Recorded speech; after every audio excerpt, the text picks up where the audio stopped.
تھل۔ کہتے ہیں جب تھل میں ریل کی پٹڑی بچھائی جا رہی تھی تو یوں ہوتا تھا کہ ہمیشہ کی طرح وہاں روزانہ آندھی آتی اور بجھی ہوئی پٹڑی پر جگہ جگہ ریل کے ٹیلے چڑھ بیٹھتے تھے۔ اس زمانے کے ایک بوڑھے منشی جی پٹڑی بچھنے کی عجیب عجیب کہانیاں سناتے تھے۔ وہ کہتے تھے ایک بار پٹڑی حضرت پیر کے مزار کے رقبے میں سے گزار دی گئی۔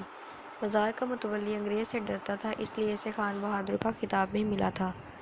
مگر حضرت پیر انگریز سے کیوں ڈرتے؟ سو اسی رات کو یوں ہوا کہ جنوں بھوتوں کی ایک فوج آئی اور فولاد کی پٹڑیوں کو گنے کی طرح چوس کر چلی گئی۔ صبح کو جب انگریز انجینئر کام پر آیا تو ہر طرف پٹڑیوں کے چوسے ہوئے چھلکے اڑ رہے تھے۔ تب اس جگہ بیٹھے چاولوں کی 7 دیگیں پکا کر غریب غرباء میں بانٹی گئیں اور راستہ بدل دیا گیا۔ اسی لیے تو ریل اتنا بڑا موڑ کاٹ کر اگلے اسٹیشن پر پہنچتی تھی۔ اسی انگریز کے بارے میں منشی جی یہ بتاتے تھے کہ وہ تھل کی آندھیوں سے بہت پریشان تھا۔ اس نے ادھر ولایت میں اپنی سرکار کو لکھا تھا کہ پٹڑی بچھانے کے لیے یہ کیسا علاقہ مجھے دیا گیا ہے کہ آندھی کے بعد اس کا سارا جغرافیہ ہی بدل جاتا ہے۔ یہاں تو ریل کے ٹیلے باقاعدہ سفر کرتے ہوں، سو میری کچھ مدد کیجیے۔ اس پر ولایت کی سرکار نے دلی کی سرکار کو لکھا اور دلی کی سرکار نے کسی پہنچے ہوئے پیر سے ایک تعویذ حاصل کیا جو پٹڑی کی آس پاس کی ببول میں لٹکا دیا جاتا۔ اس کے بعد آندھی آتی تو ریل کے ٹیلے پٹڑی کو چھوتے تک نہ تھے۔ مگر معلوم ہوتا ہے حضرت پیر اس پیر سے بھی بڑے پیر تھے، اس لیے کہ کہتے ہیں جب ایک بار بہت تیز آندھی آئی تو ایک ٹیلا ببول میں لٹکے ہوئے تعویذ کی پرواہ کیے بغیر پٹڑی چڑھ گیا۔ پھر دلی سے ایک اور تعویذ منگوایا گیا اور جب پہلے تعویذ کی جگہ اسے ببول میں لٹکایا گیا تو اچانک شرر کی آواز آئی، ریل کے اس ٹیلے کو آگ لگ گئی اور وہ راکھ کی چٹکی بن کر اڑ گیا۔ غرض تھل میں جب تک پٹڑی بچھتی رہی اس علاقے کے حضرت پیر اور دلی کے پیروں کا آپس میں سخت مقابلہ ہوتا رہا اور حضرت پیر کے جن بھوت تو آج بھی سرگرم ہیں۔ پچھلے دنوں اللہ جوایا اپنی بہن سمیت گاڑی کے نیچے آ کر کٹ گیا تھا تو اس کی وجہ صرف یہ تھی کہ وہ بار بار پر ریل کا ٹکٹ کٹا لیتا تھا۔ بڑے بوڑھوں نے اسے بہت سمجھایا کہ ریل گاڑی میں اتنا زیادہ سفر نہ کیا کرو، حضرت پیر خفا ہو جائیں گے، مگر وہ نہ مانا اور پھر ایک پٹڑی پر چڑھتی ہوئی بھینس کو ریل گاڑی سے بچانے دوڑا تو بھینس کے ساتھ خود ہی انجن کے پہیوں کے ساتھ لپٹا چلا گیا۔ لوگوں نے پہیوں سے لپٹی ہوئی اس کی چمڑی بیلچوں سے ادھیڑی۔ دراصل جب پٹڑی خوشاب کی طرف سے کندیال کی جانب بڑھی تھی تو تھل کے بڑے بوڑھوں نے صاف صاف کہہ دیا تھا کہ اب اخلاق بگڑ جائیں گے اور لوگ ہل چلانے کے بجائے نوکریاں کرنے لگیں گے اور گاؤں اجڑ جائیں گے اور کسی کو کسی کا لحاظ نہیں رہے گا۔ سو یہی ہوا، مگر ساتھ ہی کچھ اور بھی ہوا۔ یہ پٹڑی بچھانے کے لیے اس گاؤں سے 100 کے قریب مزدور لیے گئے اور انہوں نے تھوڑے ہی عرصے میں اتنا روپیہ کما لیا کہ کسی نے اپنی زمین میں کنواں کھدوا لیا، کسی نے کچا کوٹھا گرا کر پکا پختہ مکان بنوا لیا اور کسی نے زمین خرید لی۔ مصری کے باپ نے بھی اسی زمانے میں تھوڑی سی زمین خرید لی تھی اور وہ جو فصلیں پکنے کے زمانے میں دور دور کے گاؤں میں روزانہ مزدوری پر بڑے بڑے زمینداروں کے کھیت کاٹتا اور گہائی کرتا اور اناج ڈھوتا تھا، اسی زمانے میں ایک چھوٹا سا کسان بن گیا اور برادری میں اسے پوچھا جانے لگا۔ مصری خاں کچی جوانی میں تھا جب اس کے باپ نے وفات پائی، اس لیے ریل کی پٹڑی کے سلسلے میں اسے باپ کی بتائی ہوئی بہت سی باتیں یاد تھیں۔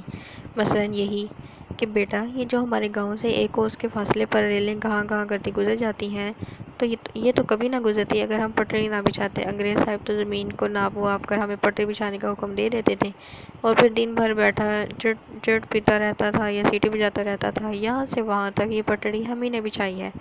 اس پٹڑی کے ایک ایک چپے پر ہمارے پسینے کے اور کبھی کبھی ہمارے خون کے قطرے ٹپکے ہیں، اس لیے یہ بڑی منحوس پٹڑی ہے۔ خدا حضرت پیر کی برکت سے سب کو لوہے کی اس بلا سے بچائے۔ مصری بچپن سے ریل گاڑی کو دیکھ رہا تھا۔ گاڑی ابھی بہت دور ہوتی تھی تو کچھ ایسی آواز آنے لگتی تھی جیسے گاؤں سے کوئی 1 کوس نیچے ایک دیو بیٹھا سو ہار کے پاٹوں والی چکی پیس رہا ہے۔ تب گاؤں کے لڑکے لپک کر چھتوں پر چڑھ جاتے تھے۔ پھر ریل گاڑی گاؤں سے 1 کوس کے فاصلے پر سے گزرتی تو لڑکے ایک دوسرے کو بتاتے کہ یہ گاڑی وہاں سے چلتی ہے جہاں دنیا ختم ہوتی ہے۔ گاؤں کی عورتوں میں بھی یہ مشہور تھا کہ جس نے ایک بار ریل گاڑی پر سفر کیا وہ ہمیشہ کے لیے مسافر بن گیا۔ اس پر ان جنوں اور بھوتوں کا سایہ ہے جو ایک دفعہ حضرت پیر صاحب کا اشارہ پا کر پٹڑی کو گنے کی طرح چوس کر چلے گئے تھے۔ تھل کے وہی لوگ اس گاڑی میں سفر کرنے کا حوصلہ رکھتے ہیں جو مزار حضرت پیر کے متولی سے تعویذ لے آتے ہیں۔ اسی گاؤں کے خان بیگ نے ایک دفعہ خالی ہاتھ سفر کیا، عمر بھر بیچارہ کہیں ٹک نہ سکا، یہاں سے وہاں روزی روزگار کے لیے بھاگا پھرا اور آخر ادھر چناب پار کے ایک شہر چنیوٹ میں کسی سیٹھ کی حویلی میں مزدوری کر رہا تھا۔ جس سر پر اینٹیں لادے ایک سیڑھی پر چڑھا اور اوپر پہنچا تو پاؤں پھسل گیا، پہلے خود گرا، اوپر اینٹیں گری اور ٹوٹ ٹاٹ کر مر گیا۔ اس کی موت کی خبر پھیلی تو مزار حضرت پیر کے متولی کو جلال آ گیا تھا اور انہوں نے کہا تھا، میری تعویذ کے بغیر ریل گاڑی میں اور بیٹھو بدبختو، حضرت پیر تو اپنے منکروں کے ساتھ ایسا ہی کرتے ہیں۔ مصری نے ریل گاڑی کو دور سے بھی دیکھا تھا، نزدیک سے بھی دیکھا تھا۔ اس پر ڈھیلے بھی پھینکے تھے، اس کے آنے سے پہلے پٹری پر کنکری بھی رکھے تھے جو گاڑی گزرنے کے بعد چونا بن جاتے تھے۔ اس نے ریل گاڑی کی کھڑکیوں میں عجیب عجیب چہرے بھی دیکھے تھے، بڑے بڑے تروں اور لمبے لمبے پٹوں والے لوگ، عورتیں جن کے کانوں میں چلو بھر سونے کی بالیاں ہوتی تھیں، بچے جنہوں نے اس پر کنڈیری اور مونگ پھلی کے چھلکے پھینکے تھے، اور جب ایک بار کسی بچے نے غلطی سے ایک سالم گنڈیری اس پر پھینکی تو آدھی گنڈیری چوس کر باقی آدھی وہ ماں کے لیے بچا لایا تھا۔ ریل گاڑی سے وہ بس اسی حد تک مانوس تھا، اس سے آگے کچھ معلوم نہ تھا کہ گاڑی میں کیسے چڑھتے ہیں، کیسے بیٹھتے ہیں اور وہ اندر سے کیسی ہوتی ہے، وہ چلتی ہے تو سواروں کو کیسا لگتا ہے، وہ رکتی کیسے ہے اور رکتی ہے تو چلتی کیسے ہے، اور اتنا بہت سا دھواں کیوں چھوڑتی ہے۔ ایک بار اس نے اپنے باپ سے ضد بھی کی تھی کہ مجھے ریل گاڑی کی سیر کراؤ، جبکہ تم اتنے بہت سے بچے اس میں سفر کرتے ہیں اور انہیں تو کچھ نہیں ہوتا۔ تب اس کے باپ نے اسے سمجھایا تھا کہ بچے اور انہیں کچھ نہیں ہوتا۔ تب اس کے باپ نے اسے سمجھایا تھا کہ بچے حضرت پیر کے علاقے کے نہیں ہوتے اور حضرت پیر کے علاقے کے بچے دربار شریف سے تعویذ لے کر سفر کرتے ہیں، ورنہ کھڑکیوں میں سے گر پڑتے ہیں اور انہیں گیدڑ کھا جاتے ہیں۔ بڑا ہو کر بھی مصری کو کہیں جانے کی کبھی ضرورت ہی نہ پڑی۔ یہ گاؤں اس کی دنیا تھی اور اس سے باہر کی دنیا میں جن اور بھوت تھے، چڑیلیں اور چپچپائیاں تھیں، دیوار اور جادوگر تھے۔ برمیاں والی اور خوشاب کے سے بڑے بڑے شہروں میں آدم خور بستے تھے جو بھولے بھالے دیہاتیوں کو بھون کر کھا جاتے تھے۔ مصری صرف ایک بار اپنے گاؤں سے باہر گیا۔ اس کا باپ بیمار ہوا تو ادھر شمال کی طرف علاقہ سونسکیسر کے ایک گاؤں میں جٹا میں ایک سیانے سے علاج کا قصد کیا۔ وہ مصری کو بھی ہمراہ لیتا گیا، مگر اس طرف ریل نہیں جاتی تھی۔ صبح سے شام تک وہ اپنے باپ کے ساتھ پیدل چلتا رہا، اور پھر وہ چٹا نے اس کے باپ کے ایک پرانے یار کے بیٹے خدا بخش نے اسے بتایا کہ مولوی جی کہتے ہیں قیامت آنے سے پہلے خود دجال ظاہر ہوگا، اور ادھر تمہارے تھلوں میں جو ریل گاڑی چلتی ہے، اسے جو چیز کھینچتی ہے وہی خود دجال ہے۔ مصری اپنے تھلوں کی ریت اور آندھیوں میں چنے کے اکا دکا پودوں والی فصلوں اور فخر صورتوں والے مکانوں اور ان کے صحنوں میں کالے بھجنگ تنوں والے اور انگل انگل بھر لمبے سفید کانٹوں والی کیکروں کی دنیا میں بہت مطمئن تھا، مگر وہاں چٹا میں اس نے پہلی بار محسوس کیا کہ دنیا تو بڑی خوبصورت ہے۔ چٹا کے بالکل سامنے سکیسر کے قدموں میں کتنے ہی کوس تک لمبی چوڑی جھیل چمک رہی تھی۔ وہ چٹا کے شمال میں لہلہاتے ہوئے کھیت تھے اور ہوا میں خنکی اور پہاڑوں پر اگی ہوئی اونچی لچکتی گھاس کی خوشبو تھی، اور صبح کی اذان کے ساتھ ہی گھر گھر سے وہی بلوانے کی آوازیں آتی تھیں اور لوگوں کی آنکھوں میں چمک اور چہروں پر لالی تھی۔ اس وقت اس نے سوچا تھا کہ اس کا گاؤں بھی یہیں سونسکیسر کی کسی پہاڑی پر آباد ہوتا تو کتنے مزے آتے۔ ایک بار فصل بونے کے بعد وہ کبھی کبھار وہاں سے ہو آیا کرتا اور باقی وقت چوپال میں بیٹھ کر گپیں ہانکتا اور گاتا۔ خدا بخش کی طرح اس کے پٹوں میں بھی ہر وقت تیل لگا رہتا اور وہ بھی ہر تیسرے چوتھے روز نائی سے داڑھی منڈواتا اور کبڈی کے مقابلے اور بیلوں کے میلے اور شادیوں پر کنجریوں اور اونٹوں کے تماشے دیکھنے جاتا۔ چٹے کی چٹی مٹی سے لپی ہوئی دیواروں اور زینہ بزینہ مکانوں نے اسے موہ لیا تھا۔ اس نے سوچا تھا کہ خدا کرے اس کا باپ زندہ رہے، لیکن اگر وہ مر گیا تو وہ تھل میں اپنی زمین بیچ کر سونسکیسر چلائے گا اور پھر ادھر تھلوں کا رخ نہیں کرے گا جہاں دھوپ ہر وقت تن اور تپائی رکھتی ہے اور ہوا منہ پر ریت کے چانٹے مارتی ہے اور کیکر کے درختوں یا چنے کے پودوں کے سوا سبزے کا کہیں شائبہ تک نظر نہیں آتا۔ مصری باپ کے ہمراہ اپنے گاؤں واپس آیا تو چند روز اس کے دل میں یہی کھد بد رہی، مگر پھر اس کا باپ مر گیا اور اسے اس ریت بھری زمین سے عشق ہو گیا جہاں اس کے باپ نے ٹیلوں کا راستہ روکا تھا اور آندھیوں سے لڑائی لڑی تھی۔ کیا ہوا اگر تھل میں دن کو سراب چمکتے تھے اور رات کو ہوائیں روتی تھیں اور آسمان پر سے ہر وقت مٹی برستی رہتی تھی؟ کیا ہوا اگر گاؤں کے مکانوں پر لپی ہوئی مٹی دھوپ میں جل جل کر سرخ ہو گئی تھی اور ریت کے تیز چھینٹے مارتی ہوئی ہواؤں نے دیواروں میں چیچک سے داغ پیدا کر دیے تھے؟ آخر اس کی 3 پشتوں کی قبریں اسی گاؤں کے قبرستان میں ہیں اور اسی کے آس پاس کے ٹیلوں پر کھڑے ہو کر اس کے پردادا نے بھی اس کے باپ کی طرح آسمان پر بادل ڈھونڈے تھے اور بدلے میں آندھیاں پائی تھیں۔ اور پھر کیا سونسکیسر میں ان کیکروں کا کوئی جواب تھا؟ وہ سینوں میں اپنے سیاہ تنوں پر کھڑے تیز ہواؤں میں گونجتے تھے۔ یہ درخت جب پیلے پھولوں سے لد کر مہکتے تو کیسے بھلے لگتے تھے۔ جب لوگ صبح کو اٹھتے تھے تو ان کے بستر ان پیلے پھولوں سے بھرے ہوتے تھے اور کوئی پینے کے لیے گھڑے سے پانی نکالتا تھا تو اس میں بھی ایک آدھ پیلا پھول آ جاتا تھا۔ تب گاؤں کی ایک نہ ایک لڑکی ضرور اغوا ہو جاتی تھی۔ بڑے بوڑھے کہتے تھے کہ کیکر کی خوشبو میں جن ہوتا ہے، اور یہ جن صرف کنواروں کنواریوں کو نظر آ سکتا ہے، اور جسے نظر آتا ہے اسے عشق ہو جاتا ہے، اور ایک بھگا لے جاتا ہے اور دوسری بھاگ جاتی ہے۔ یہی کیکروں کے پھولنے ہی کا موسم تھا جب میں مصری گاؤں کی ایک لڑکی کو اغوا کر کے سون سکیسر کے پہاڑوں کی طرف بھاگ گیا تھا۔ لڑکی نے تو ریل گاڑی میں بھاگنے کی تجویز کی تھی، مگر مصری جانتا تھا کہ اگر وہ گاڑی میں بیٹھا تو حضرت پیر اسے پکڑا دیں گے، سو وہ خدا بخش کے پاس جٹے چلا گیا، اور چٹے سے ایک کوس دور خدا بخش کی ڈھوک میں 6 مہینے تک چھپا رہا۔ وہ اس وقت اپنے گاؤں واپس آیا جب لڑکی کے باپ نے خدا بخش سے وعدہ کیا کہ وہ گاؤں جا کر اعلان کرے گا کہ اس نے مصری سے اپنی بیٹی کی شادی کر دی ہے۔ اس نے ایسا ہی کیا، اور یوں اپنی کٹی ہوئی ناک اٹھا کر پھر سے اپنے چہرے پر چپکا لی، اور اس نے گاؤں والوں سے غلط نہیں کہا تھا۔ مصری نے چٹے میں قدم رکھتے ہی پہلا کام یہ کیا تھا کہ ایک مولوی صاحب اور خدا بخش کے لائے ہوئے 2 گواہوں کی مدد سے نشو کے ساتھ نکاح پڑھوا لیا، اور جب وہ واپس آیا تو نشو کے پیٹ میں اس کا بچہ تھا، اور ظاہر ہے کہ وہ حلالی بچہ تھا۔ انہوں نے اپنے بیٹے کا نام شکور خان رکھا، مگر لوگ اسے مصری خان کے بیٹے کی رعایت سے شکر خان کہتے تھے، اور خود نشو اور مصری اسے میٹھا کہہ کر بلاتے تھے۔ میٹھا جب ذرا سا بڑا ہوا تو ایک بار اپنے ہم جولیوں کے ساتھ ریل گاڑی کو نزدیک سے دیکھنے چلا گیا۔ اس روز اس کے پاس ایک پیسہ بھی تھا جسے اس نے سب بچوں کو دکھایا۔ پھر ایک بچے نے اسے بتایا کہ اگر ریل کی پٹڑی پر پیسہ رکھ دیا جائے اور اس کے اوپر سے پوری گاڑی گزر جائے تو یہ پیسہ چاقو کا لمبا سا پھل بن جاتا ہے۔ میٹھے کے لیے یہ بات بڑی عجیب تھی کہ ایک پیسے کا سکہ آنن فانن 4 آنے کا چاقو بن جاتا ہے۔ سو جب پٹڑیاں زیر لب گنگنانے لگیں اور بچوں کو پتہ چل گیا کہ ریل گاڑی مزار حضرت پیر والا بڑا موڑ کاٹ رہی ہے، تو میٹھے نے اپنا پیسہ پٹڑی پر رکھ دیا، مگر جب گاڑی قریب آئی اور پٹڑیاں جھنجھنانے لگیں تو پیسہ آہستہ آہستہ رینگتے نیچے گر پڑا۔ میٹھے کی نظریں اپنے پیسے پر گڑی ہوئی تھیں، سو جب پیسہ گرا تو وہ بولا، اوہ! پیسے کو پھر سے پٹڑی پر رکھنے کے لیے جھپٹا۔ وہ تو بھلا ہو بڑی عمر کے ایک لڑکے کا کہ اس نے لپک کر میٹھی کو اپنے بازو میں سمیٹ لیا، اور پھر ان سے ایک ہی گز کے فاصلے سے انجن دندناتا اور ادھر ڈھڑاتا ہوا گزر گیا، اور گاڑی کے پہیے بھاگنے لگے، 1 2 3 4 5 6 7۔ بڑا لڑکا اگر میٹھے کو روک نہ لیتا تو وہ اب تک کیما بن چکا ہوتا۔ یہ بات بچوں کے آس پاس کام کرنے والے کسانوں سے گلیوں میں جاتے ہوئے عورتوں تک پہنچی تو کچھ سے کچھ ہو گئی، اور جب نشو تک پہنچی تو یوں پہنچی کہ تمہارا میٹھا ریل گاڑی کے نیچے آ کر کٹ گیا ہے، اور اس کا آدھا دھڑ گاڑی اپنے ساتھ لے گئی ہے اور آدھا وہیں پڑا ہے۔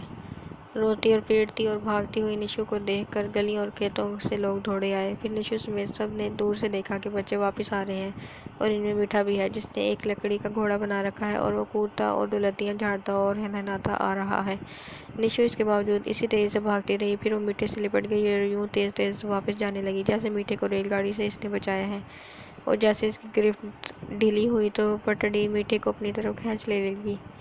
اسی روز گاؤں کے چند جوانوں نے طے کیا کہ میاں والی جا کر مواشیوں کی منڈی دیکھی جائے۔ مصری بھی تیار ہو گیا کہ اب تک اس نے میاں والی تک کا شہر نہیں دیکھا تھا، وہاں جانے کسی کو بھی ضرورت ہی نہیں پڑی تھی۔ پھر جب کسی نے کہا کہ ریل گاڑی سے جائیں گے اور ریل گاڑی سے آئیں گے، تو مصری نے ان کا ساتھ دینے سے انکار کر دیا۔ کسی نے کہا، ہم ایسے پاگل بھی نہیں ہیں، ہم تو دربار حضرت پیر سے تعویذ لے کر جائیں گے۔ اس پر کسی نے کہہ دیا کہ جنگ کی وجہ سے مہنگائی بڑھ گئی ہے اور متولی نے بھی ریٹ بڑھا دیے ہیں۔ پھر مصری بولا، میں تو اس بلا پر سوار نہیں ہو سکتا جو آج ہی میرے میٹھے کو نگلنے چلی تھی۔ اس گاؤں کے 100 آدمیوں نے ریل کی پٹڑی بچھانے میں حصہ لیا ہے، اس لیے حضرت پیر اس گاؤں سے سب سے زیادہ خفا ہے۔ میں تو ریل کی گندی موت نہیں مرنا چاہتا، میں تو آرام سے کلمہ شریف پڑھ کر مروں گا۔ میٹھا گاؤں کے مدرسے میں پہلی جماعت میں پڑھتا تھا۔ جب افواہ اڑی کہ دریائے سندھ سے دریا برابر چوڑی نہر نکالی جائے گی اور پورا تھل سرگودا اور لائل پور کی طرح لہلہا اٹھے گا، اور یہاں باغ لگیں گے اور کارخانے کھلیں گے اور بائسکوپ چلیں گے اور سڑکیں بنیں گی جن پر میمیں سیر کرنے آئیں گی، اور تھل کا جو آدمی بہت سا پڑھ لکھ گیا اسے ڈپٹی کمشنر بنا دیا جائے گا۔ دوسرے روز مصری خان اور نشو اپنے میٹھے کو ساتھ لے کر کھیت دیکھنے گئے تھے، جہاں اکا دکا پودے یوں کھڑے تھے جیسے روٹھے ہوئے بچے ہیں جنہوں نے منہ پر مٹی مل رکھی ہے، اور انہیں ذرا سا چھیڑا گیا تو بلک بلک کر رونے لگیں گے۔ مصری اور نشو نے طے کیا کہ نہر آنے پر وہ وہاں مالٹے اور سنترے کا باغ لگائیں گے۔ وہیں انہوں نے یہ بھی طے کیا کہ وہ بیٹے کو اتنا پڑھائیں گے، اتنا بہت سارا پڑھائیں گے کہ سرکار خود آئے گی اور ہاتھ باندھ کر مصری اور نشو سے کہے گی، ہمیں 1000 ماہوار کے بدلے میں اپنا بیٹا دے دیجیے، ہم اسے ڈپٹی کمشنر بنانا چاہتے ہیں۔ پھر ایسی پیاری پیاری باتیں سوچ کر نشو کو رونا آ گیا اور اس نے میٹھے کو اپنے سے چمٹا لیا اور دیر تک چمٹائے رکھا۔ اور جب مصری نے میٹھے کو اس سے الگ کیا تو اس نے حیران ہو کر کہا، بابا، ماں۔ اور جب مصری نے میٹھے کو اس سے الگ کیا تو اس نے حیران ہو کر کہا، بابا، ماں کے سینے پر کان رکھ کر سنو، ایسا لگتا ہے ریل گاڑی آ رہی ہے۔ اس پر دونوں خوب ہنسے تھے، مگر پھر مصری ایک دم سنجیدہ ہو کر بولا، نشو، ڈپٹی کمشنر لوگ تو ریلوں میں بیٹھے ہوں گے؟ اور نشو نے دونوں مٹھیاں بند کر کے اور انگوٹھوں کے ناخنوں کو چوم کر اپنی آنکھوں پر رکھتے ہوئے کہا تھا، حضرت پیر کے دربار سے تعویذ لے آؤں گی، چاہے 100 روپے میں ملے۔ یوں سارا پروگرام طے پا گیا۔ جس طرح مصری کے باپ نے تھل میں ریل کی پٹڑی بچھانے کے لیے محنت کی تھی، اسی طرح مصری نے تھل میں نہروں کا جال بچھانے کے لیے محنت کی اور میٹھے بازو پر مزار حضرت پیر کے متولی کا تعویذ باندھ کر اسے گاؤں سے قصبے میں اور قصبے سے شہر میں بھجوا دیا۔ اس سلسلے میں بھی وہ ریل کے سفر سے محفوظ رہا۔ علاقے کا کوئی نہ کوئی آدمی ادھر جا رہا ہوتا تو وہ میٹھے کو اس کے ساتھ کر دیتا۔ یوں میٹھے نے 12 جماعتیں پڑھ لیں۔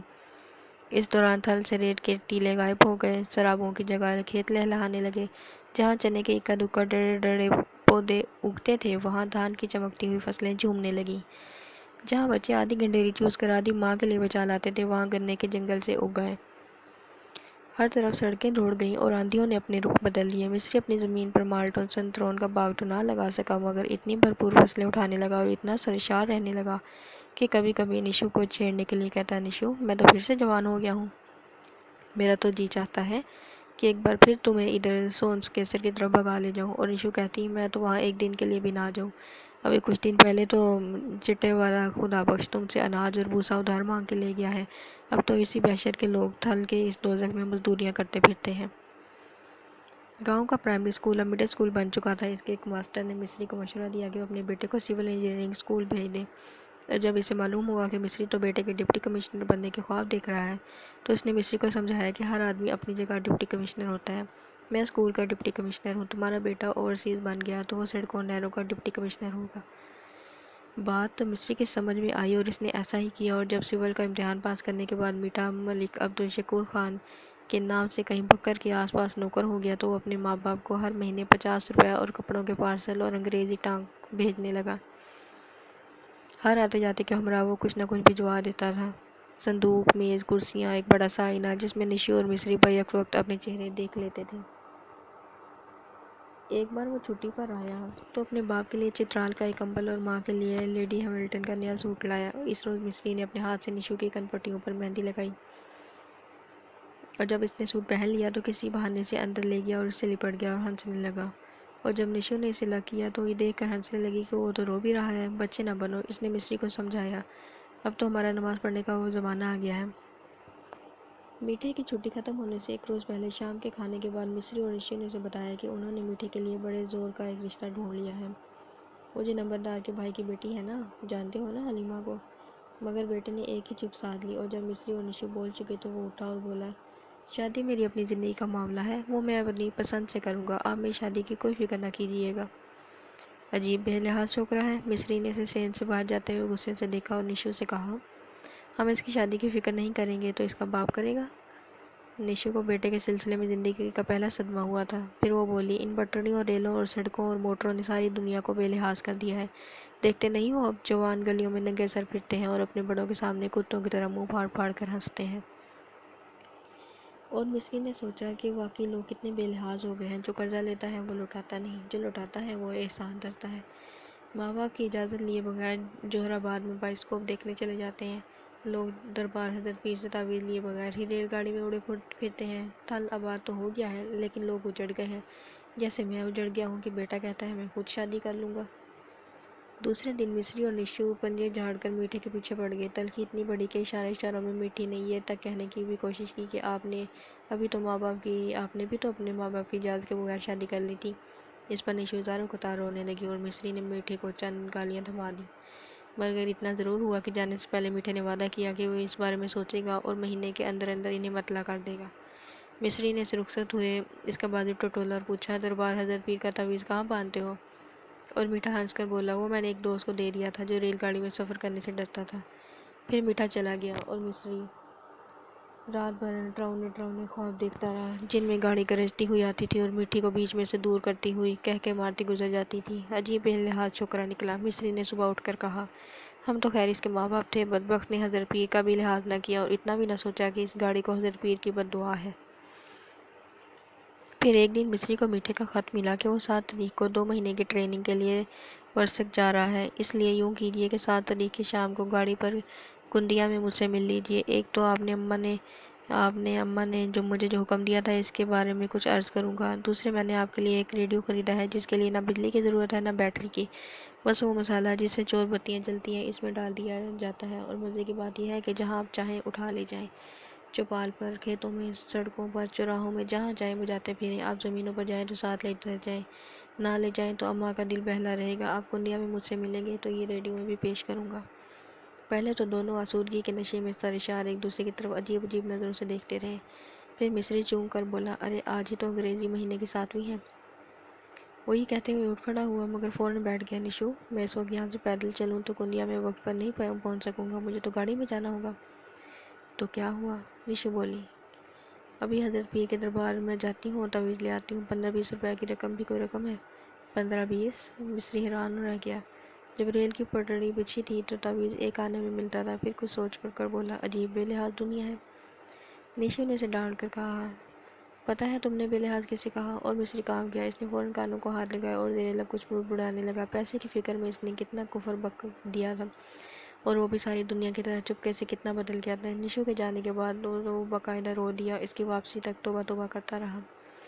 نشو 10 روپے میں تعویذ لے آئی، مصری کو دھلے ہوئے کپڑے پہنائے، اس کے تلے والی جوتی اوپر ٹوکرے میں سے اتاری، اس کی کلف لگی ململ کی پگڑی باکس میں سے نکالی۔ مصری بے حد حواس باختہ ہو رہا تھا۔ وہ بار بار کرتے کے نیچے بازو سے بندھی ہوئی تعویذ کو ٹٹولتا تھا کہ کہیں اس کی گستاخی سے خفا ہو کر حضرت پیر کے جن بھوت اتار تو نہیں لیے گئے۔ نشو نے اسے بہت تسلیاں دی اور آخر ریلوے اسٹیشن تک اس کے ساتھ جانے اور اسے گاڑی میں بٹھانے کو تیار ہو گئی۔ ریلوے اسٹیشن گاؤں سے کوئی 4 کوس دور تھا۔ میاں بیوی وہاں پہنچے تو گاڑی آنے میں کچھ دیر تھی۔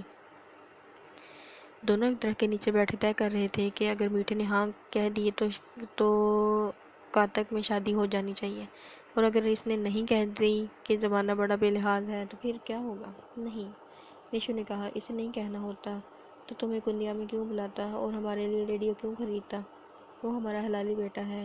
نہیں، بالکل نہیں کہے گا۔ پھر دونوں اس مسئلے پر بھی غور کرتے رہے کہ جب ریڈیو بجے گا اور گاؤں کے بچے ان کے ہاں جمع ہونے لگیں گے تو انہیں کیسے ٹالا جائے گا، اور اگر کوئی ریڈیو مانگنے آ نکلا تو اسے کیا جواب دینا مناسب ہوگا۔ پھر دور سے گاڑی کی سیٹی سنائی دی اور مصری ہڑبڑا کے اٹھ کھڑا ہوا اور اپنے بازو پر تعویذ ٹٹولنے لگا۔ گاڑی آ کر رکی اور مصری کے ایک گاؤں کا ایک مسافر اترا تو وہ حیران ہو کر مصری سے پوچھنے لگا کہ تم نے ریل گاڑی کا سفر کرنے کا حوصلہ کیسے کر لیا؟ نشو نے جواب دیا، حضرت پیر کی اجازت سے جا رہا ہے، میٹھے نے گنڈیا بلایا ہے، ریڈیولا نے۔ مسافر میٹھے کی تعریف کرنے لگا اور اس دوران گاڑی چل پڑی۔ مصری گھبرا کر بھاگا، ایک ڈبے کا ڈنڈا تو پکڑ لیا مگر پائیدان پر پاؤں نہ ٹکا سکا، اس لیے جھول گیا اور پھر تڑ سے کچھ یوں نیچے گرا کہ اس کے ایک پاؤں کا پنجہ پٹڑی تک چلا گیا اور اس پر سے پہیے گزرنے لگے۔ 1 2 3 4 6 7 گاڑی رک گئی۔ چیختی ہوئی نشو نے مصری کے پاس پہنچ کر اسے بچے کی طرح اپنی گود سے گھسیٹ لیا۔ بہت سے لوگ جمع ہو گئے۔ مصری خان اپنے دونوں ہاتھوں میں پاؤں کا وہ پنجہ پکڑے بیٹھا تھا جس کی 5 انگلیوں پر سے پہیے گزر رہے تھے اور خون بہہ رہا تھا۔ پھر ریلوے کا کوئی اہلکار آیا اور بولا، اندھے تھے، دیکھ کر کیوں نہیں چڑھے؟ اس پر نشو تڑپ کر اٹھی اور چیخی، اندھے ہو گئے تم اور تمہارے ہوتے سوتے اور تمہاری نسلیں اور تمہاری پیڑھیاں۔ ریلوے اہلکار کچھ بڑبڑاتا ہوا چلا گیا۔ نشو مصری کے پاس بیٹھ گئی۔ ان کے گاؤں کے مسافر نے پگڑی کا پلو پھاڑ کر پٹی باندھنا چاہی مگر پھر گاڑی چلنے لگی۔ یہ تو پھر چل پڑی۔ مصری نے حیران ہو کر نشو کی طرف دیکھا۔ جانے دو حرامزادی کو۔ نشو نے اس کا بازو پکڑ لیا مگر مصری ایک جھٹک سے بازو چھڑا کر پٹڑی کے ساتھ ساتھ اپنے خون کی لکیر کھینچتا ہوا لنگڑاتا ہوا بھاگنے لگا اور چیخنے لگا، اوئے روکو اسے، اپنی ماں کو روکو، میں کنڈیا جا رہا ہوں، میرے پاس ٹکٹ ہے۔ پھر ریل گاڑی کا آخری ڈبہ بھی شراب کی آواز کے ساتھ نکل گیا اور وہ پٹے ہوئے آدمی کی طرح منہ کھولے رہ گیا۔ نشو اور دوسرے لوگ بھی اس کے پاس پہنچ گئے اور وہ دور جاتی ہوئی گاڑی کی طرف دیکھ کر کہنے لگا، کتنی بے لحاظ ہے یہ الو کی پٹی، میرے لیے ذرا سی رکی رہتی تو اس کا کیا بگڑ جاتا ہے، اس صدی کی ہر چیز کتنی بے لحاظ ہے۔ پھر جب وہ دونوں ہاتھوں میں اپنا زخمی پنجہ پکڑ کر بیٹھ گیا تو نشو نے اس کے ہاتھ سے پنجہ اپنے دونوں ہاتھوں میں لے لیا اور رونے لگی اور بولی، حضرت پیر کی شان میں وہ بکواس کیوں کی تھی تم نے؟ اس وقت مصری کے چہرے پر کچھ ایسی لوٹ چھا رہی تھی جیسے اب بھی تھل کو آباد ہونے میں صدیاں لگیں گی۔